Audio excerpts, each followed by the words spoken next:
সামরিক অভিযানে ফিলিস্তিনিদের প্রাণহানি সংখ্যা বাড়ল 1200-এ। হে আল্লাহ, তুমি আমাদের মুসলমান ভাইদের রক্ষা করো। সে এসে গেছে। বাবা তাড়াতাড়ি বাইরে আয়। সূর্য আর চন্দ্রগ্রহণ একসাথে, এটা কিভাবে সম্ভব?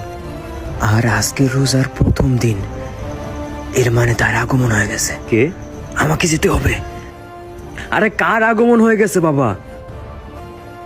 কার আগমন? ইমাম মাহদী।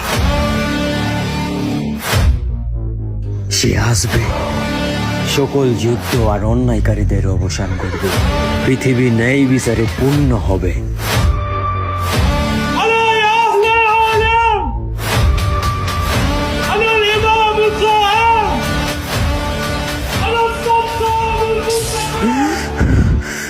এটা কি স্বপ্ন ছিল? ইয়া আল্লাহ, ফতা খাওয়ার মাত্র 10 মিনিট আছে, হুজুরে আজান দিলেই লাইব খাইছি না গো। ও আল্লাহ গো, আমার বউরেও তো ডাকছি না। ও বউ উঠাবে। ইন্নালিল্লাহ, আমি তো বিয়াও করছি না, আমার বউ কই থাকে? এই তো লাম্মারে তো তুলতাম। আম্মা গো জলদি ফতা লো গো, টাইম গেল কি গো।